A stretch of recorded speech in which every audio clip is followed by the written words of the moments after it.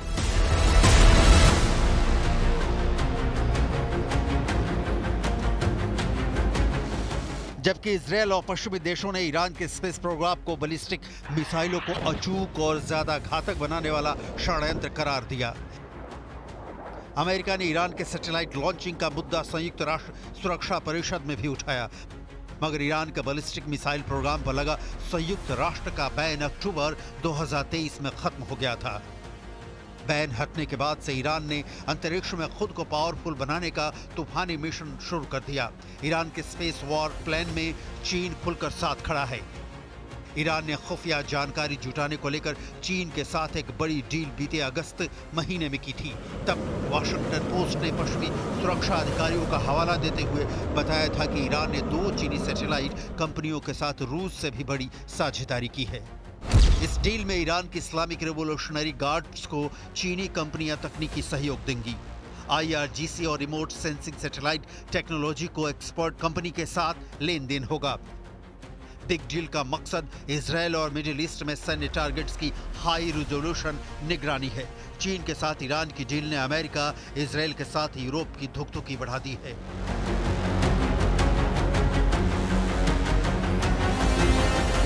Washington post की report में Iran चीन की डील के खतरों का जिक्र किया गया है।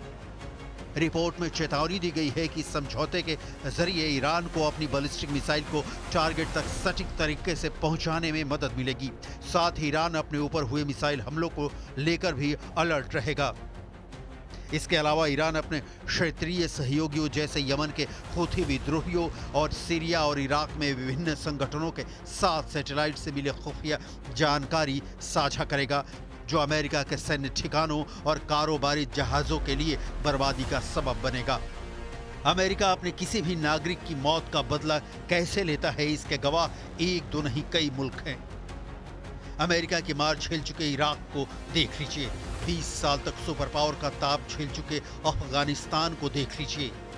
अमेरिका दुश्मन को तब तक मारता है जब तक वो बेदम ना हो जाए। बेदम होने के बाद भी कोई दुश्मन सिर उठाता है तब सुपर पावर एटम बम बरसाता है। फिलहाल यह खतरा ईरान पर है, क्योंकि ईरान इजरायल से इस्माइल हानिया का बदला लेने के लिए फड़फड़ा रहा है।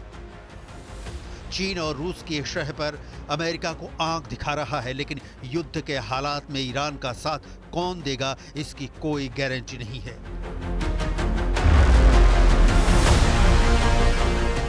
चीन ने ईरान को अपने सस्ते और काम चलाऊ हथियारों की सप्लाई के सिवाय कभी साथ नहीं दिया है। वहीं अमेरिका इजरायल को हर तरह से मदद पहुंचाता है। हमास पर बरस रही मिसाइलें हों, हिजबुल्लाह के अड्डे पर फट रहे रॉकेट हों, या फिर हूथी विद्रोहियों को दहला रहे जंगी जेट, ये सभी हथियार मेड इन अमेरिका हैं। स्पेस में भी अमेरिका ही सुपर पावर है, जिसकी अपनी स्पेस आर्मी है।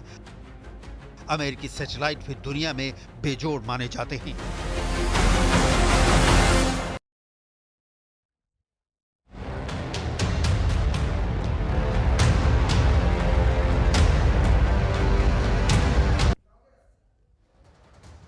इजराइल हो या फिर यूक्रेन, इन दोनों देशों को सपोर्ट करने वाली सबसे बड़ी पावर है अमेरिका। लेकिन अमेरिका को लेकर ज़ेलेंस्की का भरोसा अब डगमगा गया है, और इसकी बड़ी वजह आपको हैरान कर देगी, क्योंकि खुद यूक्रेन के जनरल इस बात से परेशान हैं कि अमेरिका आखिर ऐसे कैसे कर सकता है।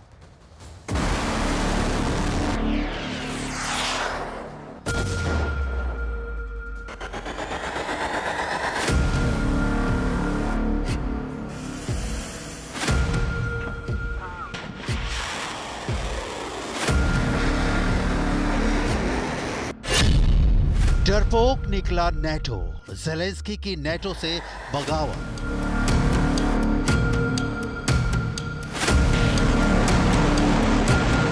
ढाई साल से ज्यादा लंबी जंग में यूक्रेन आज ऐसे ट्रैप में फंस चुका है जहां एक तरफ नेटो ना तो खुलकर यूक्रेन को लंबी दूरी की मिसाइलें देने को तैयार है, और ना ही यूक्रेन को बचाने के लिए नेटो रूस से सीधी जंग करने को तैयार है।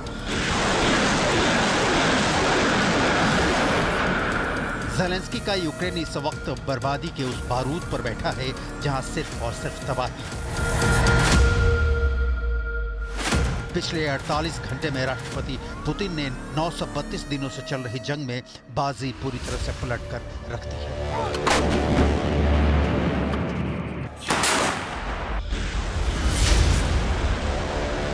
ज़ेलेंस्की को भी पिछले 18 घंटे में एहसास हो चुका है कि नेटो यूक्रेन को धोखा दे रहा है। रूस यूक्रेन में अब हालात ये हो गए हैं कि ज़ेलेंस्की को लगने लगा है कि नेटो पुतिन की धमकियों से बुरी तरह से डर गया है। ज़ेलेंस्की को यह भी एहसास हो चुका है कि बिना नेटो की मदद के यूक्रेन रूस के हाथों बुरी तरह तबाह और बर्बाद हो जाएगा। इधर पुतिन ने जंग के मैदान से लेकर रणनीति और कूटनीति में इतनी तेजी से फैसले लिए हैं कि नेटो के 32 देश पुतिन के तेवरों से सकपका गए।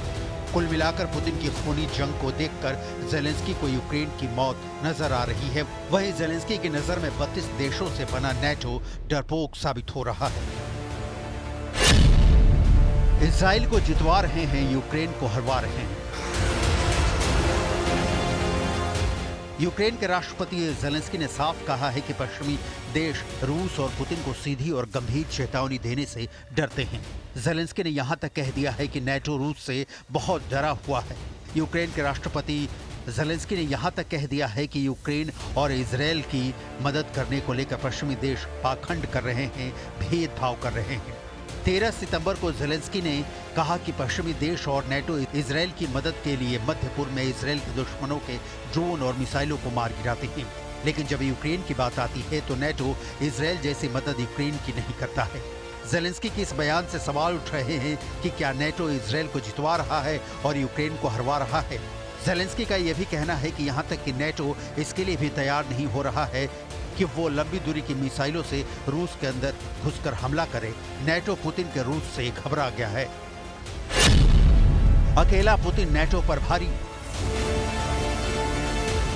हैरानी की बात तो यह है कि जब यूक्रेन ने 6 अगस्त 2024 को रूस के कुर्स्क में भयंकर हमले किए थे, तब भी अमेरिका ने यूक्रेन का खुलकर समर्थन नहीं किया था। अब हालात ये हो गए हैं कि जैसे पुतिन को पता चला, अमेरिका, ब्रिटेन जैसे नेटो देश यूक्रेन को लंबी दूरी की मिसाइलें देने की तैयारी कर रहे हैं।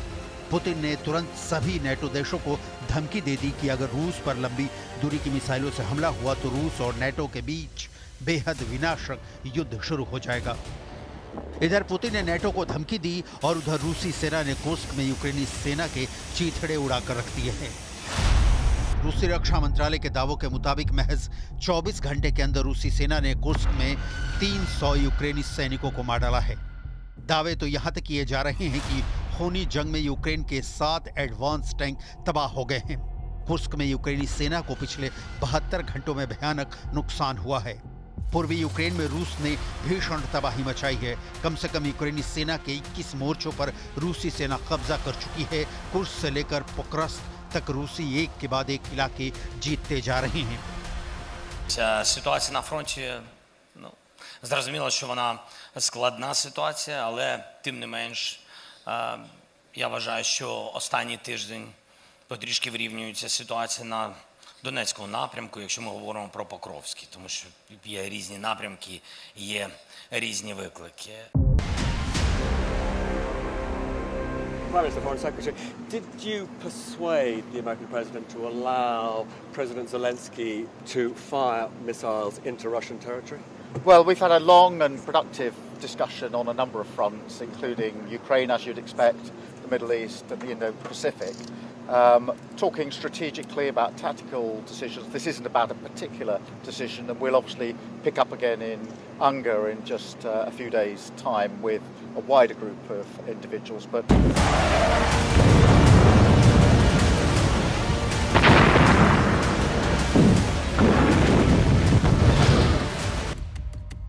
वॉर एक्सपर्ट्स का साफ कहना है कि पुतिन का कॉन्फिडेंस 932 दिनों की जंग में काफी बढ़ चुका है। तमतमाते चेहरे के साथ पुतिन अपने कमांडर्स और जनरल को साफ आदेश दे रहे हैं कि तब तक जंग करो जब तक कि यूक्रेन में रूस का स्पेशल मिलिट्री ऑपरेशन पूरा नहीं हो जाता है। पुतिन का पूरा फोकस पूर्वी यूक्रेन है।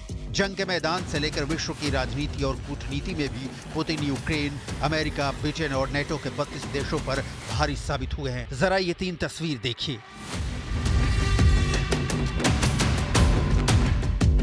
रूस के सेंट पीटर्सबर्ग की ये 3 तस्वीरें देखिए, जिसमें राष्ट्रपति पुतिन ने रूस यूक्रेन जंग को लेकर भारत, चीन और ईरान के टॉप डिप्लोमेट्स के साथ द्विपक्षीय बैठकें की थी। इसमें चीन की तरफ से विदेश मंत्री वांग यी शामिल हुए। भारत की तरफ से प्रधानमंत्री के सलाहकार अजीत कुमार डोभाल ने पुतिन के साथ मीटिंग की, जबकि ईरान की तरफ से रक्षा परिषद के सचिव अली अकबर अहमदियन ने पुतिन के साथ मीटिंग की है। पुतिन ने इस मीटिंग के द्वारा यूक्रेन, अमेरिका और ब्रिटेन को दिखा दिया है कि एशिया से लेकर मिडिल ईस्ट तक रूस के साथ वहां सबसे ताकतवर देश रूस के साथ चट्टान बनकर खड़े हैं। न्यूज़ 18 इंडिया चौपाल, एक ऐसा मंच जहां जब जब बात निकलेगी तो सिर्फ दूर तक नहीं बल्कि दुनिया के कोने कोने में जाएगी, क्योंकि इस बार बात होगी भारत के वैश्विक महाशक्ति बनने के लक्ष्य पर। सरकार, समाज, सेलिब्रिटी और स्पोर्ट्स स्टार्स के साथ न्यूज़ 18 इंडिया चौपाल देखिए सिर्फ न्यूज़ 18 इंडिया पर।